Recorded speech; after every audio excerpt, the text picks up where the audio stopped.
اعوذ باللہ من الشیطان الرجیم بسم اللہ الرحمن الرحیم الحمد للہ رب العالمین الرحمن الرحیم مالک یوم الدین ایاک نعبد و ایاک نستعین اہدنا الصراط المستقیم صراط الذین انعمت علیہم غیر المغضوب علیہم ولا الضالین آمین۔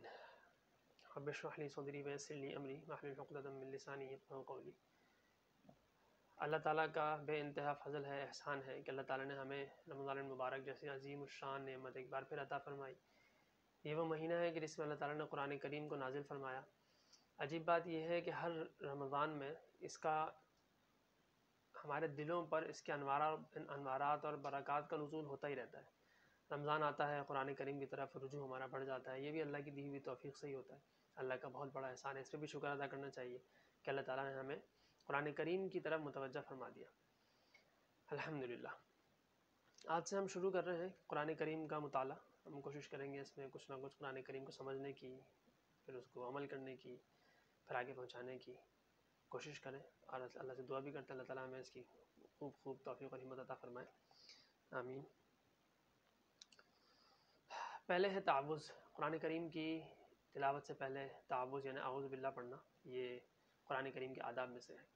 تعوذ کا مطلب ہوتا ہے کہ اللہ تعالیٰ کی پناہ میں آ جانا۔ انسان کے کچھ ظاہری دشمن ہوتے ہیں، ٹھیک ہے، جیسے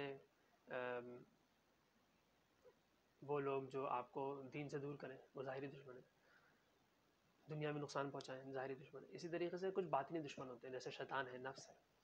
ظاہری دشمن سے بچنے کا طریقہ ہے کہ آپ ان سے ملے ہی نہیں، کنارے کشی اختیار کر لیں۔ باطنی دشمن شیطان ساتھ لگا ہوا ہے، ٹھیک ہے، اور نفس بھی ساتھ لگا ہوا ہے۔ تو اس سے بچنے کا کیا طریقہ ہے؟ اس سے بچنے کا طریقہ یہ ہے کہ ہم اللہ تعالیٰ کی پناہ میں آ جائیں۔ یہ جو کلمہ ہے نا اعوذ باللہ، یہ جو جملہ ہے اعوذ باللہ، یہ بہت بڑا جملہ ہے، ٹھیک ہے۔ حضرت یوسف علیہ السلام کو جب زلیخا نے برائی کی دعوت دی تو حضرت یوسف علیہ السلام نے یہی اللہ تعالیٰ سے فریاد کی، معاذ اللہ، میں اللہ کی پناہ میں آتا ہوں، معاذ اللہ، میں اللہ کی پناہ میں آتا ہوں۔ تو اللہ تعالیٰ نے ان کو بچا لیا۔ امام راضی رحمہ اللہ فرماتے ہیں کہ یہ جو تعوذ ہے، یہ جو اعوذ باللہ پڑھنا ہے، یہ باطنی صفائی ہے۔ یعنی قرآن کریم ایک روحانیت کو رونق بخشنے والا، روحانیت کو بڑھانے والا ایک کلام ہے، اللہ کا پیغام ہے، انوار و برکات ہیں اس کے اندر، اس سے دل منور ہوتا ہے، نور آتا ہے دل کے اندر۔ تو اس کے لیے پہلے دل کو صاف ہونا چاہیے۔ باطنی صفائی کے لیے اللہ تعالیٰ نے اعوذ باللہ ہمیں عطا فرمایا ہے کہ اعوذ باللہ پڑھ کر دل ہمارا پاک صاف ہو جائے، تمام برے خصائل سے، رذائل سے ہم پہلے پاک ہو جائیں، پھر اللہ تعالیٰ کے کلام کو پڑھیں، سمجھیں، سیکھیں، عمل کریں، آگے پہنچائیں۔ تو یہ تعوذ یعنی اعوذ باللہ پڑھنا، یہ دل کی صفائی ہے۔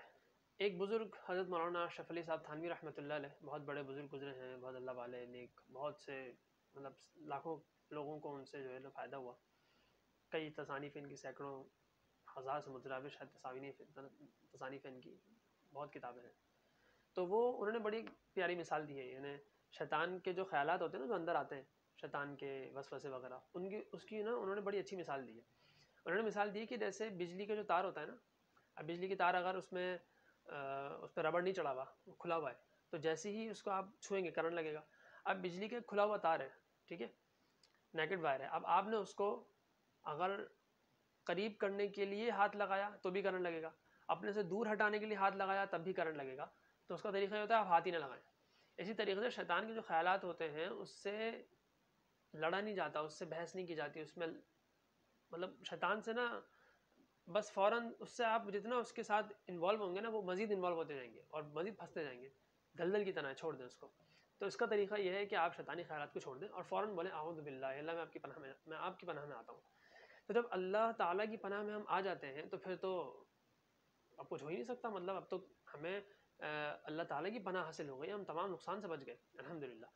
تو یہ ہمارا ایمان ہونا چاہیے۔ وسوسوں سے، یہ جو ڈپریشن ہے، یہ اس کے بہت بڑا نا، یہ آپ پریشان ہو اعوذ باللہ پڑھیں، آپ کو بہت فرق پڑتا ہے اس سے، ٹھیک ہے۔ تو بہت بہترین علاج ہے تعوذ۔ اور اللہ کی پناہ میں آنے کا ایک واقعے سے بھی اس کو سمجھ سکتے ہیں۔ ایک واقعہ بیان کیا جاتا ہے، حضرت موسیٰ علیہ السلام کی افلاطون سے ملاقات ہو گئی۔ تو افلاطون نے کہا اچھا ایک بات بتاؤ، ایسی مثال اس نے بنائی کہ آسمان جو ہے وہ ہو کمان، اور جو ہماری طرف مصیبتیں آ رہی ہیں وہ ہو تیر، اور چلانے والا ہو اللہ تعالیٰ. تو اب ان تیروں سے کیسے بچیں؟ تو حضرت موسیٰ علیہ السلام نے بڑا پیارا جواب دیا. حضرت موسیٰ علیہ السلام نے فرمایا کہ جو تیر چلانے والا ہے نا، اسی کو اپنی ڈھال بنا لو، یعنی اس کے ہی پیچھے آگے کھڑے ہو جاؤ، تب تمہیں تیر نہیں لگ سکتا. تو اللہ تعالیٰ اگر تیر چلا رہے ہیں تو اللہ کی پناہ میں آ جاؤ، تو جو مصیبتیں وہ اب تمہیں نہیں پہنچائیں گی، تمہیں نہیں پہنچ سکتی. تو افلاطون نے کہا یہ مطلب ایسا جواب تو جو ہے وہ نبی ہی دے سکتا ہے. خیر، تو یہ واقعی بڑی عجیب چیز ہے، اصل اللہ کی پناہ ہے. ٹھیک ہے. اچھا، قرآن کریم میں بھی ہے ربی اعوذ بک من ہمزات الشیاطین و اعوذ بک ربی ان یحضرون، یعنی اعوذ بک آ رہا ہے، اللہ کی پناہ، اللہ کی پناہ، شیطان سے میں اللہ کی پناہ چاہتا ہوں. ٹھیک ہے. احادیث میں دعائیں ہیں بہت ساری، بیت الخلاء جاتے ہوئے اللہم انی اعوذ بک من الخبث والخبائث. ٹھیک ہے. نئے کپڑے پہن رہے ہیں تو اللہم لک الحمد کما کسوتنی اسألک خیرہ و خیر ما صنع لہ واعوذ بک من شرہ و شر ما صنع لہ، کہ یا اللہ میں آپ سے اگر اس میں اگر کچھ شر ہے ان کپڑوں میں تو میں اس شر سے آپ کی پناہ مانگتا ہوں. یعنی کپڑے پہنتے وقت بھی اللہ تعالیٰ کی پناہ مانگنے کی تلقین کی گئی ہے ہمیں. اس کے بعد مطلب اور بھی بہت سی مثالیں ہیں. خواب اگر برا دیکھ لیا تو فوراً سے یہ کہ آنکھ کھلی آپ برا خواب دیکھ، ہم نے اعوذ باللہ پڑھ لی، فوراً سے اللہ اس کی پناہ، ہم اس برے خواب کے اثر سے آپ کی پناہ چاہتے ہیں. تو صبح شام کی جو دعائیں ہیں ان میں یہ اعوذ کا کلمہ آتا ہے، یعنی کہ اس میں کہ اللہ میں آپ کے اس دن کے، صبح کی دعا ہے کہ اللہ اس دن میں اگر کوئی شر ہے تو میں اس سے آپ کی پناہ چاہتا ہوں. شام میں اللہ شام میں رات میں کوئی شر ہے تو میں اس کے شر سے آپ کی پناہ چاہتا ہوں. یعنی دعاؤں میں کتنا زیادہ اس کا اہتمام ہے کہ اللہ کی پناہ میں ہم آ جائیں. تو تعوذ بہت بڑی چیز ہے. ٹھیک ہے. اس کے بعد ہے تسمیہ. حدیث شریف میں آتا ہے کل امر ذی بال لم یبدأ ببسم اللہ فہو اقطع، اور وفی روایت فہو ابتر. تو یعنی کہ ہر وہ کام جو اچھا کام ہے، بہتر کام ہے، عظیم الشان کام، تو پھر تو وہی بات ہے اس کو اگر بسم اللہ نہیں پڑھی گئی تو وہ نا ناقص ہو جاتا ہے، بے برکت ہو جاتا ہے. کھانے کے شروع میں بسم اللہ و برکت اللہ. اچھا، بسم اللہ و علی برکت اللہ یہ جو پھیلا ہوا ہے، تو یہ اس میں جو علی کا لفظ ہے یہ ثابت نہیں ہے، یہ ضمناً بات آ گئی تو میں نے عرض کر دی. اسی طریقے سے کھانے کے بعد کی جو دعا ہے اس میں بھی الحمدللہ الذی اطعمنا وسقانا وجعلنا من المسلمین، تو من کا لفظ ثابت نہیں ہے، مسلمین ہے، ضمناً بات آ گئی. تو کہنے کا مقصد ہے کہ یہ ہم کیونکہ اصلاح کے لیے بیٹھے ہیں تو دل میں جس طرح کی بات آ گئی تو اس کو بھی بیان کر دینا چاہیے میرا خیال ہے. تو کھانے کے شروع میں ہے بسم اللہ و برکت اللہ، بسم اللہ ہے. اگر اب ایک دعا ہی ہے، بھول گئے تو ٹھیک ہے، بھول گئے، خیر ہے، اب کیا کریں، مطلب فرض واجب تو نہیں تھا. لیکن اہتمام آپ اندازہ لگائیں کہ اس کا کتنا اہتمام ہے بسم اللہ کا، کہ اگر کھانے کے شروع میں یاد نہیں رہا اور بیچ میں یاد آ رہا ہے، درمیانے طعام میں یاد آ رہا ہے، تو اس وقت یہ نہیں کہ یار چلو چھوڑ دو، نہیں، اس وقت جیسے ہی یاد ہے فوراً پڑھو بسم اللہ اولہ و آخرہ. یعنی اتنی اہمیت ہے اس چیز کی کہ بھول گئے تو اور یاد آ رہا ہے تو پھر اس کا ایک الگ سے کلمہ سکھایا جا رہا ہے، بسم اللہ اولہ و آخرہ. یا اللہ شروع میں بھی اور اس کے آخر میں بھی آپ ہی کا نام، آپ ہی کے نام سے شروع کرتا ہوں، بھول گیا کوئی بات نہیں، پھر یہ شروع ہے تو آپ کے نام، پھر لیکن آپ کا نام جیسے یاد آیا میں نے لے لیا. یہ مقصد ہے اس دعا کا کہ اللہ تعالیٰ کا نام شامل ہو جائے. تو پانی پینے سے پہلے بسم اللہ ہے، مسجد میں داخل ہونے سے پہلے بسم اللہ والصلاۃ والسلام علی رسول اللہ، مسجد سے نکلتے ہوئے ہے بسم اللہ والصلاۃ والسلام علی رسول اللہ. تو بسم اللہ اتنا زیادہ، گھر میں داخل ہوتے ہوئے بسم اللہ ولجنا و بسم اللہ خرجنا وعلی اللہ ربنا توکلنا. تو گھر میں داخل ہو رہے ہیں، تو گھر سے نکل رہے ہیں تو بسم اللہ توکلت علی اللہ لا حول ولا قوۃ الا باللہ. کپڑے بدلتے ہوئے ہے بسم اللہ، یعنی حدیث میں آتا ہے کہ اگر آپ کپڑے بدل رہے ہیں تو اکیلے بھی ہیں، اگر آپ بسم اللہ پڑھ لیتے ہیں تو شیطان اور آپ کے درمیان ایک پردہ حائل ہو جاتا ہے اور وہ پھر آپ کو دیکھ نہیں پاتا، اور اگر آپ بسم اللہ نہیں پڑھتے تو پھر وہ شیطان جنات آپ کو دیکھ سکتے ہیں. تو یعنی اتنی اہمیت ہے کپڑے بدلتے وقت بھی. یہاں تک کہ جب میاں بیوی آپس میں ملتے ہیں اس وقت بھی جو دعا ہے اس میں بھی بسم اللہ ہے. ہاں البتہ یہ ہے کہ اس میں زبان سے پڑھنا نہیں چاہیے، دل میں پڑھیں، لیکن اس وقت بھی اللہ کا دھیان اس طرح ہونا چاہیے، اللہ کا دھیان کہ ہمیں اللہ تعالیٰ اس وقت بھی یاد ہو. یعنی اللہ تعالیٰ نے کتنا ہمیں یہ تربیت ہے ساری نا، ہماری ذہن سازی ہے، بسم اللہ بسم اللہ بسم اللہ، سب بار بار بسم اللہ اللہ تعالیٰ ہمیں سکھا رہے ہیں کہ مجھے یاد رکھو. صبح شام کی دعائیں ہیں، وہ جو ایک دعا آتی ہے بسم اللہ الذی لا یضر مع اسمہ شیء فی الارض ولا فی السماء وهو السمیع العلیم، صبح 3 دفعہ پڑھ لو، شام میں 3 دفعہ پڑھ لو، اس میں بھی بسم اللہ ہے۔ ہر رکعت کے شروع میں بسم اللہ پڑھنا سنت ہے۔ سورہ فاتحہ جب ہم پڑھتے ہیں رکعت شروع کرنے سے پہلے تو پھر بسم اللہ پڑھنا سنت ہے، نہیں پڑھے تو نماز ہو جائے گی بلا کراہیت، لیکن بہتر ہے، سنت ہے، مطلب ہمیں تعلیم دی جا رہی ہے۔ یہاں تک کہ میت کو قبر میں اتارتے وقت بھی بسم اللہ ہے، اس دعا میں بھی بسم اللہ ہے۔ یعنی اصل یہ ہے کہ اللہ کو یاد رکھنا ہے، اللہ کو یاد رکھنا ہے۔ اب پانی پیتے ہوئے بسم اللہ ہے، اس میں کیا اتنی، پانی پی رہے ہیں لیکن اللہ تعالیٰ بتا رہے ہیں کہ اللہ تعالیٰ میرا نام لے کے پانی پیو، اور اس احساس کے ساتھ پیو جب تم مجھے یاد کرو کہ پانی تم تک میں نے پہنچایا ہے، سمندر کا پانی تھا، کھارا تھا، تو کس طریقے سے وہ بخارات بنا ہے، یہ تم نے تو نہیں بنایا، بادلوں میں کس طرح اڑا ہے جا کے، پھر کس طرح برسا ہے تم تک، کن کن مراحل سے گزر کر تم تک پہنچا ہے، کیسے ہوا ہے، تم نے اکیلے نے کر لیا، تم تو گئے بس بوتل سے نکالا، نل سے نکالا، پی لیا۔ تو اللہ تعالیٰ کو یاد رکھنا، اللہ کا احسان، اللہ تعالیٰ کا شکر ہر وقت ہمیں، ہمارا دل میں اللہ تعالیٰ کا استحضار آ جائے، یہ سارا جو ہے نا وہ خلاصہ ہے۔ ایک قیامت کے دن ایک آدمی کا گناہوں کا پلڑا بہت بھاری ہو جائے گا، اور نیکیوں کا پلڑا بالکل ہلکا ہوا میں اڑ رہا ہوگا، گناہوں کا پلڑا گناہ ہی گناہ ہے، وہ بالکل بھاری ہو چکا ہوگا، وہ تقریباً مایوس ہو چکا ہوگا، مطلب بولے گا بس میں تب گیا، مطلب کیا کچھ ہے ہی نہیں، وہ تو ہوا میں اڑ رہا ہے، وہ جو نیکیوں کا پلڑا ہوا میں ہلکا سا، اور یہ جو ہے وہ گناہ ہی گناہ ہے۔ اچانک ایک ہلکا سا کاغذ اڑتا ہوا آئے گا اور ٹھہراتا ہوا جا کے اس پلڑے میں آ کے گر جائے گا، جیسے اس پلڑے میں وہ آئے گا تو وہ سارا کا سارا جو گناہوں والا پلڑا تھا نا، جیسے وہ گرے گا تو وہ پلڑا نیچے چلا جائے گا نیکیوں کا بھاری ہو کر، اور ہوا میں وہ والا پلڑا اڑ جائے گا گناہوں کا، وہ حیران ہوگا یہ کیا ہے، تو اس میں لکھا ہوا ہوگا لا الہ الا اللہ۔ تو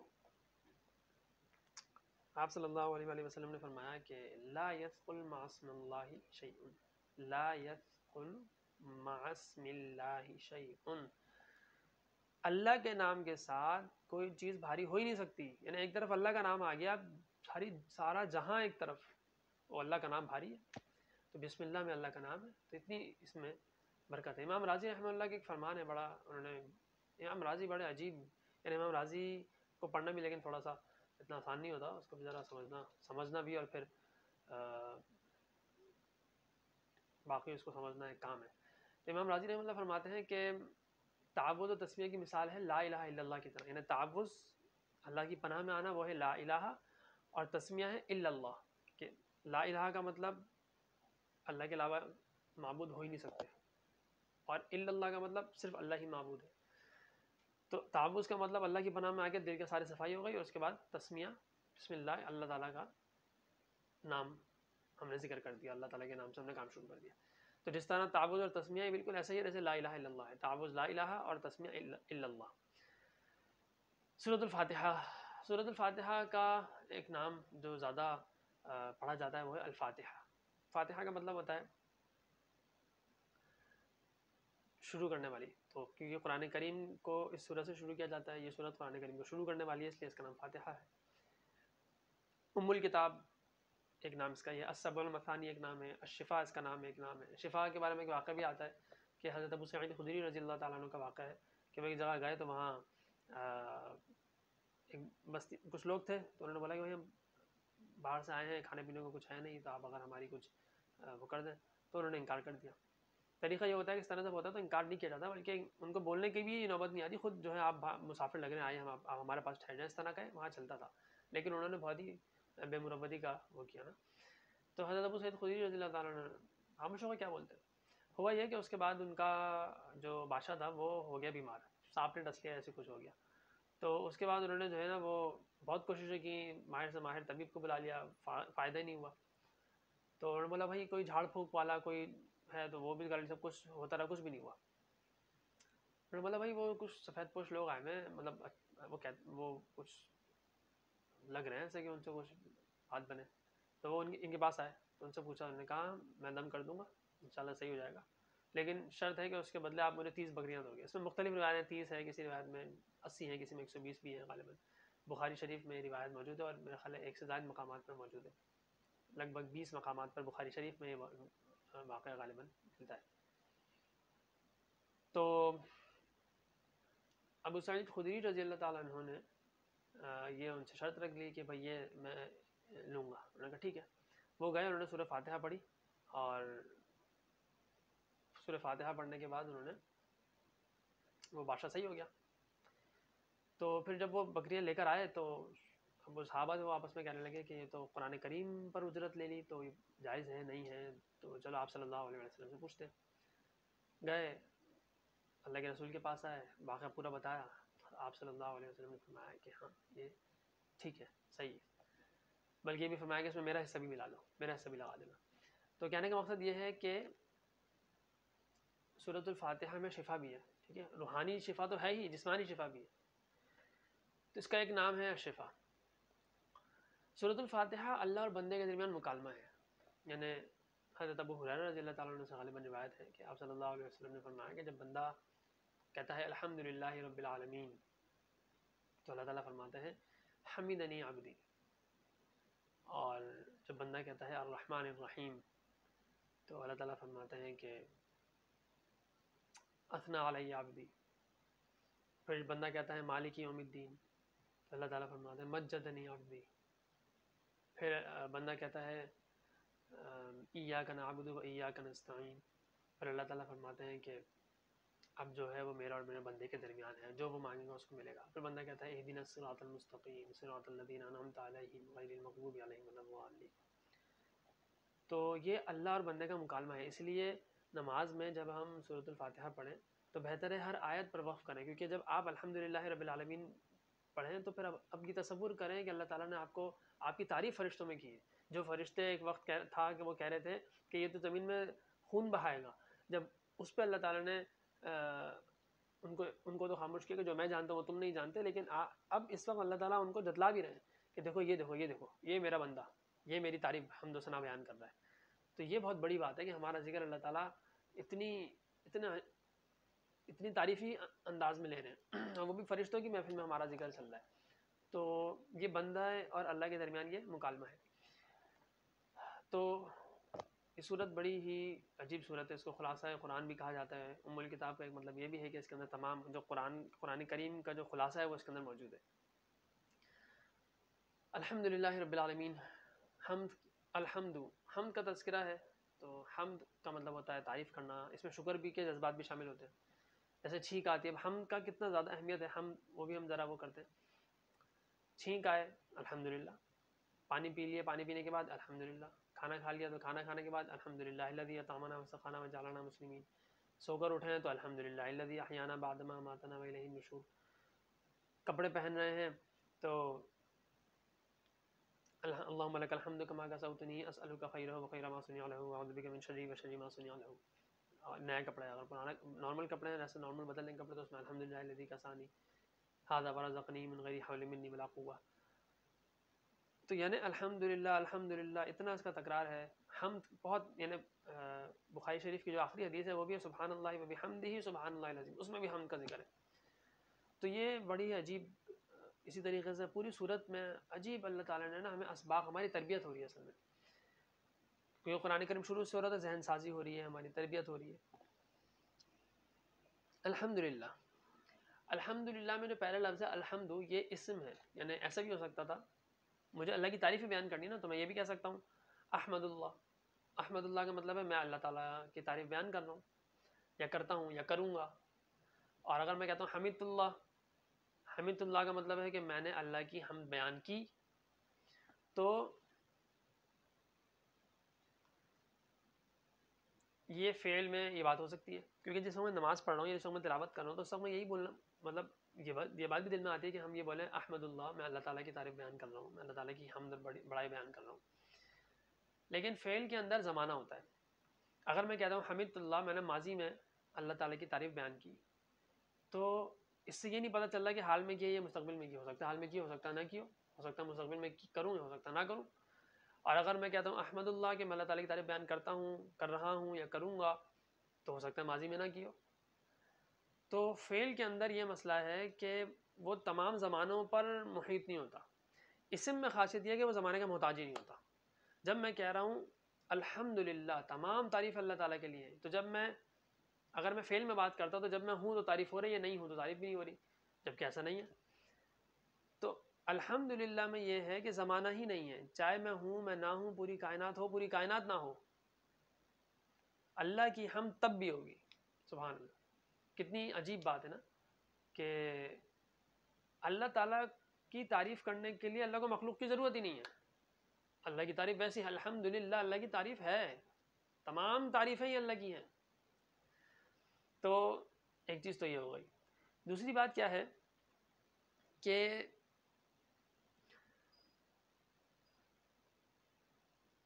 فعل تب ہوتا ہے جب فاعل ہو، اور اسم کو فاعل کی ضرورت نہیں ہوتی.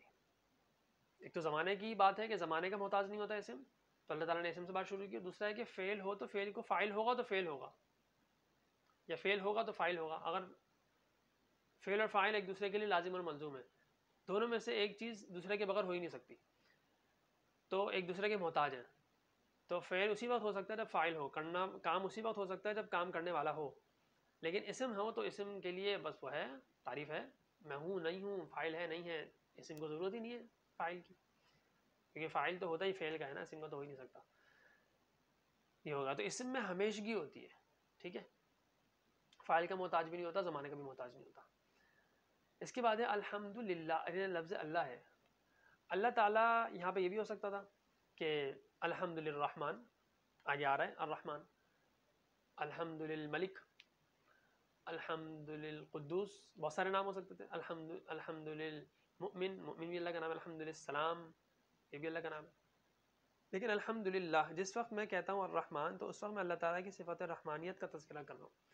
لیکن جس وقت میں کہتا ہوں الحمدللہ اللہ تعالیٰ کا تذکرہ کر رہا ہوں، تو اس کا مطلب ہے اللہ تعالیٰ کی جتنی صفات ہیں ان تمام کا تذکرہ میں کر رہا ہوں. تو میں اللہ تعالیٰ کی تعریف اس طرح بیان کر رہا ہوں کہ اس کی تمام صفات کے ساتھ اللہ تعالیٰ کی میں تعریف بیان کر رہا ہوں. الحمدللہ. اس کے بعد ہے رب.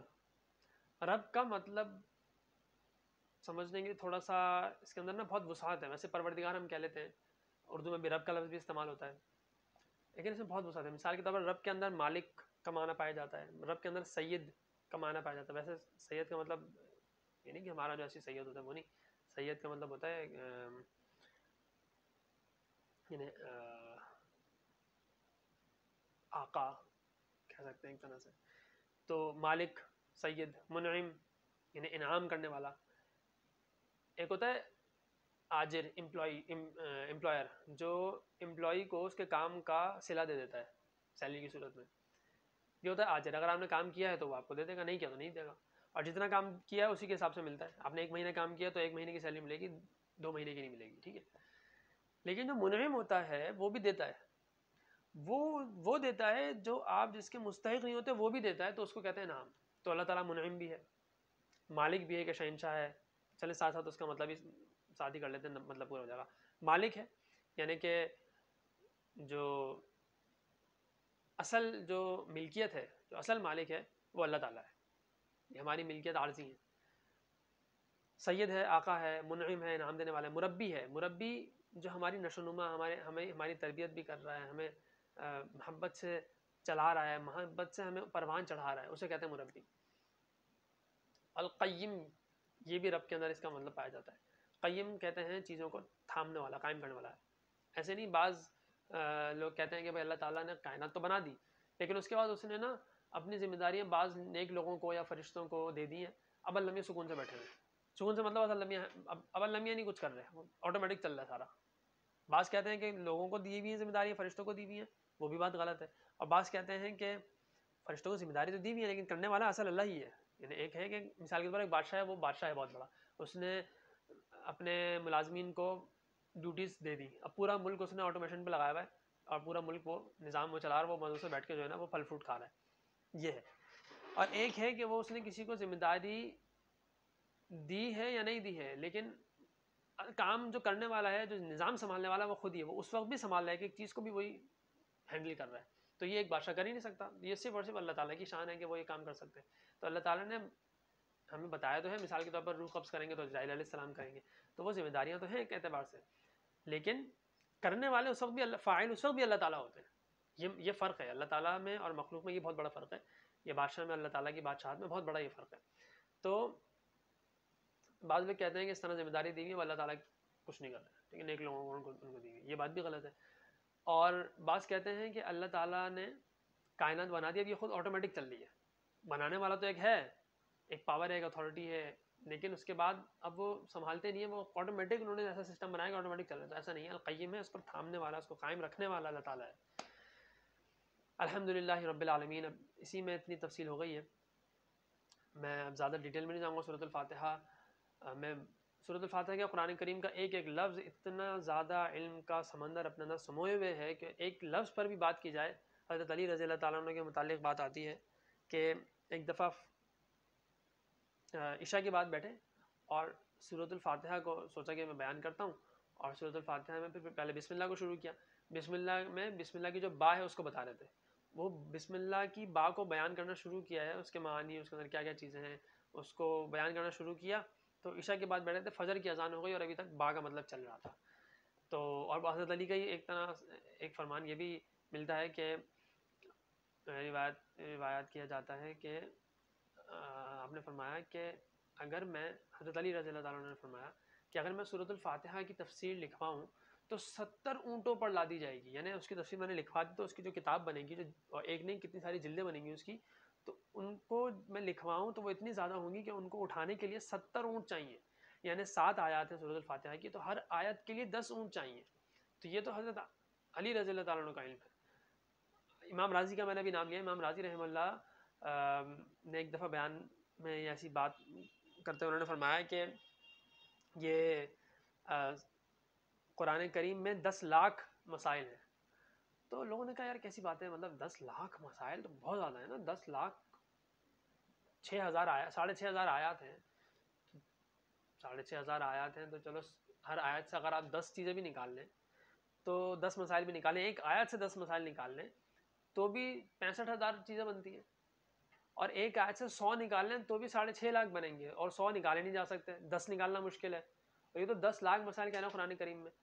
تو امام راضی رحمہ اللہ کو نا غیرت آ گئی کہ اللہ کی کتاب کو کیا سمجھ رہے ہیں یہ 10 لاکھ تو میں اپنے اعتبار سے کہہ رہا ہوں ہیں تو پتہ نہیں ان لمیٹڈ ہوں گے. اللہ تعالیٰ کا کلام، اللہ تعالیٰ کا کلام ہے نا، صفت ہے ایک طرح سے اللہ تعالیٰ کی. تو انہوں نے کہا کہ سورۃ فاتحہ کی تفسیر انہوں نے لکھی ہے، سورۃ فاتحہ کے اندر بیان کرنا شروع کیا تو سورۃ الفاتحہ سے ہی انہوں نے 10,000 مسائل نکال کے دے دی. تو یہ تو امام راضی کا علم ہے. تو یہ تو ہم چھوٹا سا، اور ان سارے علوم کے بعد اللہ تعالیٰ قرآن میں فرماتے ہیں وما اوتیتم من العلم الا قلیلا، میں نے تو تمہیں جو علم دیا ہے نا وہ بہت تھوڑا ہی دیا ہے.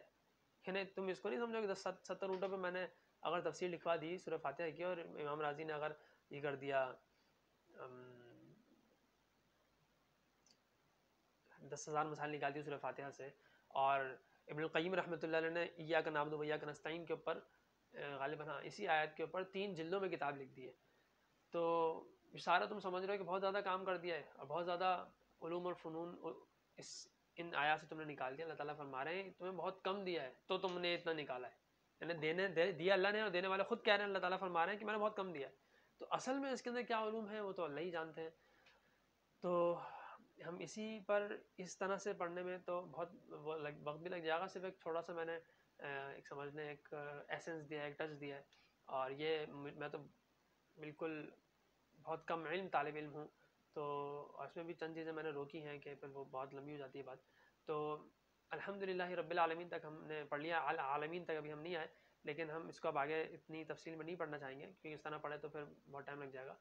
ابھی ہم پہلے چاہیں گے کہ ایک دفعہ قرآن کریم ایسی ہی مکمل ہو جائے تو ہم تھوڑا سا اب ایک ایک لفظ کے اوپر زیادہ بحث نہیں کریں گے. جہاں کوئی بات ایسی آئے گی دل میں کہ وہ کرنی چاہیے تو میں کر دوں گا. تو الحمدللہ رب العالمین، تمام جہانوں کا پالنے والا اللہ تعالیٰ ہے. الرحمن الرحیم. الرحمن کا مطلب ہوتا ہے وہ ذات جس کی رحمت بے تحاشا ہو، ان لمیٹڈ ہو، پھیلی ہوئی ہو، ہر وقت ہو. یہ ہوتا ہے الرحمن. اور یعنی ایکسٹینسو ہے بہت اس کی نا رحمت.